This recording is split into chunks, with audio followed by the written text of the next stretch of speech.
واصف علی واصف مرحوم سے پوچھا تھا کہ خوشی اور غم کیا ہے، تو اس نے بڑی خوبصورت بات کی۔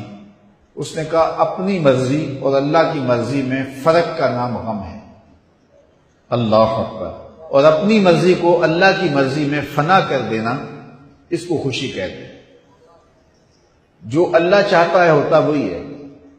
بندہ چاہتا ہے کہ یہ ہو، اللہ چاہتا ہے کہ یہ نہیں، یہ ہو تو ہوگا وہی جو رب چاہے گا۔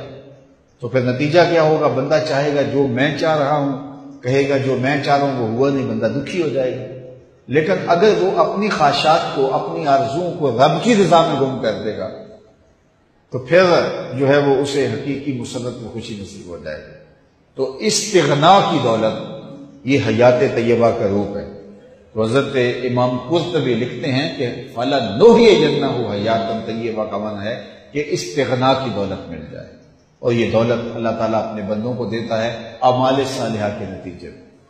راوی کا کنارہ ہے، ایک فقیر ریت کے اوپر بیٹھا ہوا ہے، شاہ جہاں وہاں سے گزرا اور فقیر نے التفات نہیں کیا۔ بادشاہ کے ساتھ خدام تھے، زرق برق پوشاکوں میں ملبوس نوکر تھے، پورے شاہی کم طراق کے ساتھ جا رہا تھا۔ تو فقیر نے التفات ہی نہیں کیا، توجہ ہی نہیں دی۔ بادشاہ کے دل میں بڑی بات آئی، وہ آ گیا فقیر کے پاس، رک گیا اور کہا کہ ایک بات تو بتاؤ، زندگی کیسے گزر رہی ہے؟ فقیر نے مسکرا کے کہا کچھ تیرے جیسی گزر رہی ہے، کچھ تیرے سے بہتر گزر رہی ہے۔ بادشاہ سمجھا کہ یہ مجھے پہچانتا نہیں ہے کہ میں کون ہوں، میری شخصیت کیا ہے، اسے کیا پتا تخت و تاج کی زندگی کے کیا مزے ہیں، شاہی محلات کی آسودگیوں کا اسے کیا علم ہے۔ اس نے کہا مجھے جانتے ہو؟ کہا ہاں تم شاہ جہاں ہو، ہندوستان کے بادشاہ ہو۔ تو کہا پھر یہ بات کہہ دی، تمہیں نہیں پتا ہے کہ تخت و تاج کی زندگی کیا ہوتی ہے؟ آؤ میرے ساتھ چلو دہلی میں اور وہاں دیکھو کہ شاہی محل کے مزے کیا ہوتے ہیں۔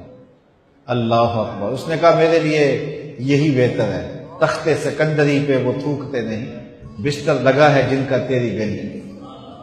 ہارون الرشید گیا نا قبرستان کے قریب سے گزرا تو وہاں بہلول بیٹھا ہوا تھا۔ یہ مشہور مجاذیب میں سے ہے۔ مجذوب اس کو کہتے ہیں کہ تجلیات کے وفود سے جس کا شیشہ عقل ٹوٹ جائے، اس کو مجذوب کہتے ہیں۔ اور لوگ اسے پاگل کہتے ہیں، لیکن سادی کہتے ہیں سادیا نزدیک رائے عاشقاں، خلق مجنو نندو مجنو عاقل۔ اصل میں تو عقل مند یہ ہیں۔ تو بہلول بیٹھا تھا قبرستان میں، تو ہارون الرشید گزرا تو بہلول نے توجہ نہ دی۔ تو ہارون الرشید نے چاہا کہ میں اس کو دکھاؤں کہ میں محل کیا ہوتے ہیں، تخت و تاج کیا ہوتے ہیں۔ اس نے دعوت دی، بہلول آؤ نا ذرا بغداد میں، شہر کی رونقیں دیکھو، محلات کی زندگی دیکھو۔ تو حضرت بہلول نے جو جواب دیا بڑا خوبصورت تھا۔ کہا شہر والے سارے ادھر آ رہے ہیں، میں شہر کیا لینے جاؤں؟ تم مجھے شہر بلا رہے ہو اور شہر والے سارے روز ادھر آ رہے ہیں، تم کندھوں پہ اٹھا کے روز انہیں ادھر لاتے ہو اور میں شہر چلا جاؤں؟ تو بادشاہ کی بولتی بند ہو گئی۔ تو کہا کہ بتاؤ یہ تم نے جو کہا کہ کچھ زندگی تمہارے جیسی گزر رہی ہے، کچھ تم سے بہتر گزر رہی ہے، یہ بات میری سمجھ میں نہیں آئی۔ تو اس فقیر نے کہا کہ بادشاہ جب رات کو تم سوتے ہو تو پھولوں کی سیج پہ سوتے ہو نا، اور میں ریت پہ سوتا ہوں۔ جب آنکھ لگ جاتی ہے تو تمہیں بھی نہیں پتا ہوتا میں کہاں سویا ہوں، اور خبر مجھے بھی نہیں ہوتی کہ میں کہاں سویا ہوں۔ اس وقت تیری اور میری زندگی ایک جیسی گزر رہی ہوتی ہے، اور جب سحری کے لمحے ہوتے ہیں تم سو رہے ہوتے ہو، میں اٹھ کے مصلی بچھا لیتا ہوں، اور میری وہ زندگی تیری زندگی سے بہتر گزر رہی ہے۔ تو استغنا کی دولت اگر مل جائے فَلَنُحْيِيَنَّهُ حَيَاةً طَيِّبَةً، تو یہ ستھری اور پاکیزہ زندگی ہے۔ جو انسان اچھے عمل کرتا ہے اللہ اس کی طبیعت میں استغنا پیدا کر دیتا ہے۔ وہ للچائی ہوئی نظروں سے دنیا کو نہیں دیکھتا، اس کی نظر کے اندر ہرس کا پانی نہیں ہوتا، وہ خواہشات کا اسیر نہیں ہوتا، بلکہ اس کی زندگی طمانیت میں گزرتی ہے، وہ اللہ کی تقسیم پہ راضی ہو جاتا ہے۔ حضور نبی رحمت صلی اللہ علیہ وسلم کا ایک فرمان سنیے۔